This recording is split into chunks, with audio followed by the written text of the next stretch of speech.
Amigos, ¿cómo están? Bienvenidos a la iglesia en tu casa. Es un gusto tenerlos con nosotros, qué bueno que están acá. Por favor, pónganle atención a esta nueva charla que tenemos con ustedes, a esta mini prédica, y compártanla con toda aquella persona, con aquel familiar, con aquel amigo que ustedes crean que tiene una crisis en esta época. Tu crisis tiene un propósito. Las crisis que vivimos tienen un propósito. Los problemas que tenemos tienen un propósito. Nada pasa por así, solo así, o porque vienen del aire, van y se vienen. No, para los cristianos todo tiene un propósito. Pero ¿qué tienes que hacer cuando la crisis empaña tu fe? ¿Qué tienes que hacer? Lo que tenemos que hacer es primero ponernos a orar. Tenemos que ponernos a orar y preguntarle: Padre, ¿por qué está pasando esto? ¿Por qué esta crisis está viniendo a mi vida? ¿Qué significa? Dime, ¿qué tengo que hacer? ¿Qué tengo que arreglar? ¿Por qué es que yo estoy cayendo en esta crisis? ¿Qué es lo que está pasando? La mayoría de veces que nosotros estamos en una crisis es por nuestra culpa. Por ejemplo, si tú tienes una deuda con tarjeta de crédito, es porque una vez tú sacaste una tarjeta, tú sacaste un crédito, te lo gastaste a sabiendas que tu sueldo no te permitía pagarlo. Si tienes el problema con una casa, que estás en una casa, que quieres tu casa, pero no la puedes pagar y no tienes con qué pagarla, fue una decisión que tú tomaste. En algún momento tú dijiste: yo hipoteco mi casa, o yo compro esta casa a sabiendas que tal vez no ibas a poder pagarlo. Entonces, muchas veces estamos en crisis porque nosotros no las hemos buscado. Tal vez tú, dama, digas: sí, pero es que el hombre que Dios me dio, el marido que tengo. No es eso. Sencillamente te metiste en un problema de esa naturaleza por arrebato, porque querías casarte, porque decías que lo amabas con todo tu corazón, pero era un amor pasajero, no era un amor de Dios, no era un amor ágape. Entonces ahora te uniste a alguien que no te hace feliz, que no te quiere, pero es sencillo. Tú te lo buscaste, tú lo hiciste. Tú decidiste casarte, tú decidiste unirte a una persona que ni siquiera es hija de Dios. Cuando la Biblia lo dice: no os unáis en yugo desigual. Entonces, muchas de las crisis que nosotros tenemos, nosotros mismos no las creamos. Ahorita, con este tema de la pandemia, estamos viviendo una crisis que nosotros no la creamos. Es una crisis que vino a nosotros. Y es aquí donde nosotros tenemos que ser luz, ¿verdad? Donde nosotros como cristianos tenemos que ser luz y la sal de la tierra para nuestros hijos, nuestra esposa, nuestros familiares, nuestros vecinos. Es aquí donde nosotros tenemos que llenarlos de esperanza, de luz, de positivismo, ¿verdad? Y aunque la crisis haya empañado nuestra fe, no nos demos por vencidos. Tenemos que orar, tenemos que leer la palabra, tenemos que reflexionar qué es lo que podemos hacer para mejorar nuestra vida en esta crisis. ¿Qué es lo que podemos hacer? No sencillamente estar en cuarentena, viendo televisión, leyendo un libro, leyendo el periódico, viendo noticias falsas por Facebook, viendo un montón de noticias horribles que pasan por las redes sociales que ni ciertas son, y todavía, qué emocionante, se la comparte a todo el mundo y soy parte de eso. No tenemos que ser ese tipo de personas. Tenemos que ser personas recatadas, personas que oran, personas que leen la palabra de Dios. Tiempo para orar ahora hay muchísimo. Tiempo para leer la palabra de Dios hay muchísimo. Tiempo para buscar a Dios hay muchísimo. Así que reflexiona qué has estado haciendo mal. ¿Qué has estado haciendo mal? Si no oras, si no lees la palabra de Dios, eso ya es estar actuando de mala manera ante esta crisis. porque entonces en lugar de ayudarte a encontrar la salida, tú mismo estás haciendo un hoyo donde tú mismo vas a caer en él, porque tú estás haciendo a Dios de lado.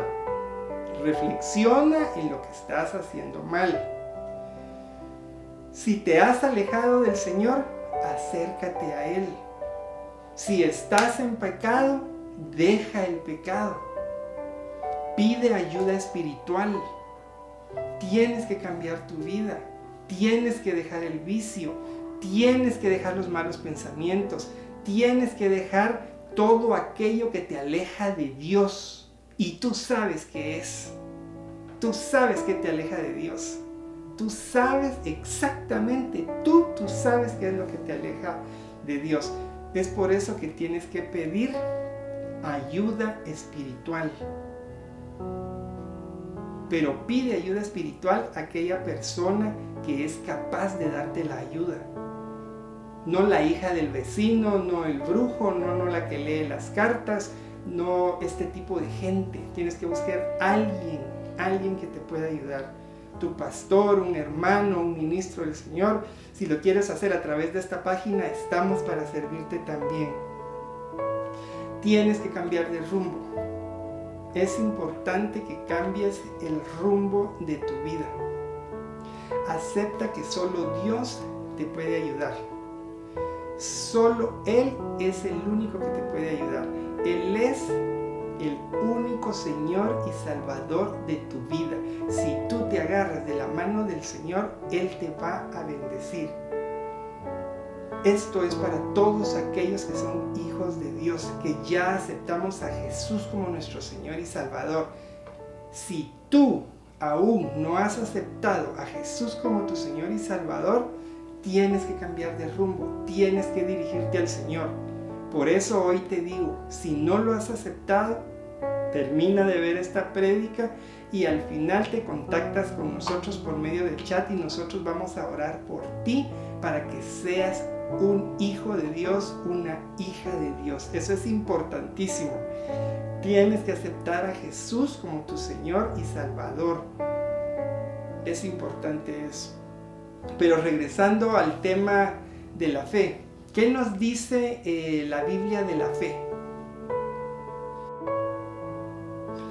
Hebreos 11:1. La fe es pues la certeza de lo que se espera, la convicción de lo que no se ve. La fe es pues la certeza de lo que se espera, la convicción de lo que no se ve. La certeza de lo que tú estás esperando. ¿Qué es lo que tú deseas? ¿Qué es lo que tú esperas? Aunque no lo veas, ni siquiera venir, tienes la certeza de que va a venir. Es la convicción de lo que no se ve. La convicción de lo que no se ve. Yo no lo veo ahorita. Yo no veo esa salud, yo no veo esa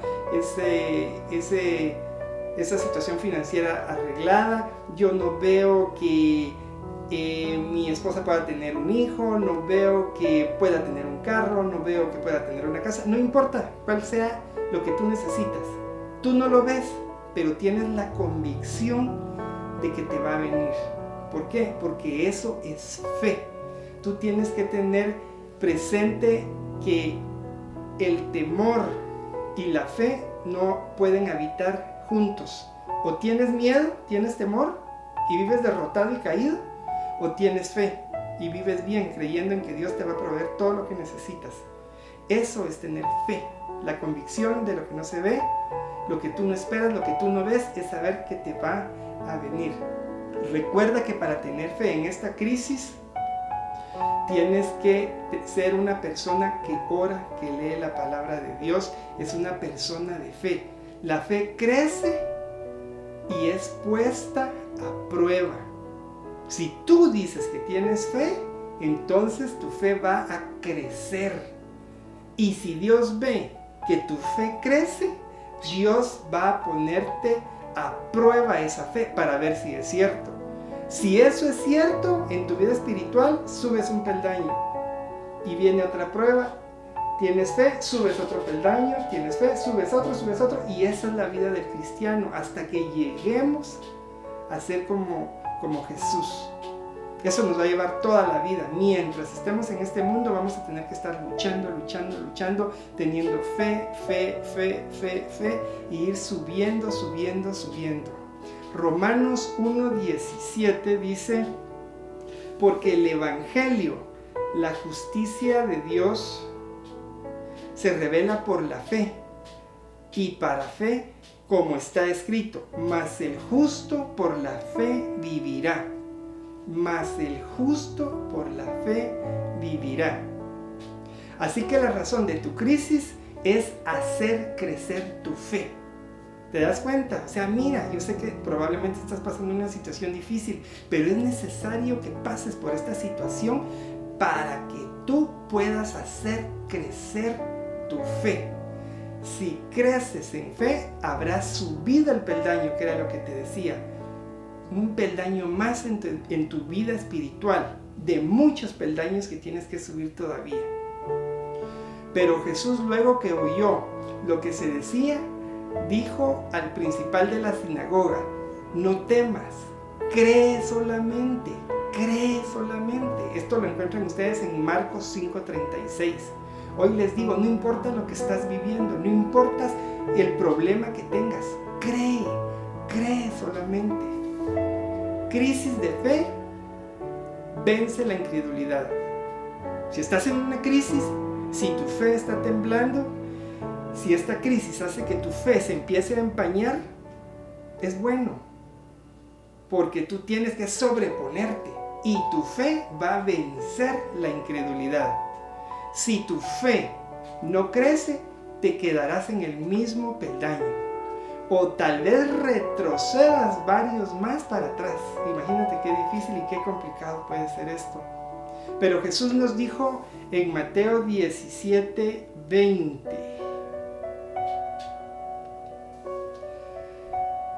por vuestra poca fe, porque de cierto os digo que si tuviereis fe como un grano de mostaza, diréis a este monte: pásate de aquí a allá, y se pasará, y nada os será imposible.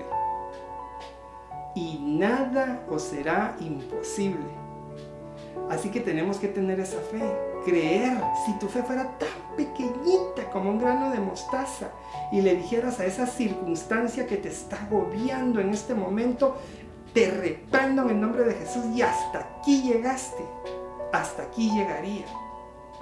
Si tu fe fuera tan solo del tamaño de un grano de mostaza,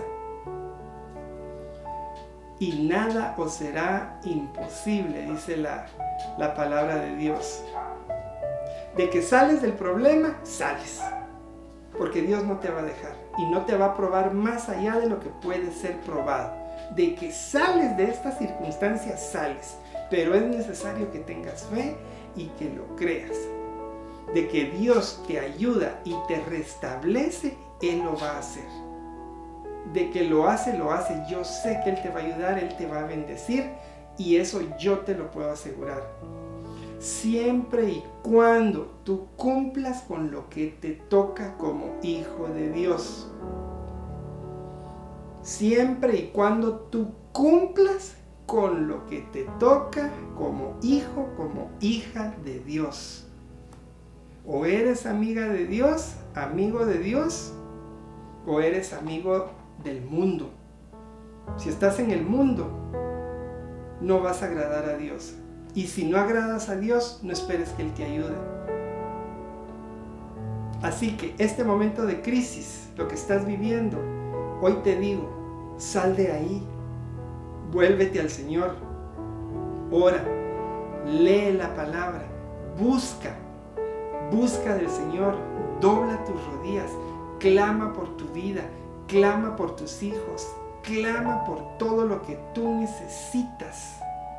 Y asegúrate que eso que tú necesitas es la voluntad de Dios. Y Dios te va a ayudar. Yo te aseguro que Dios no te va a dejar, Dios te va a sostener y Dios te va a bendecir. Los bendecimos a todos en el nombre de Jesús. Amén.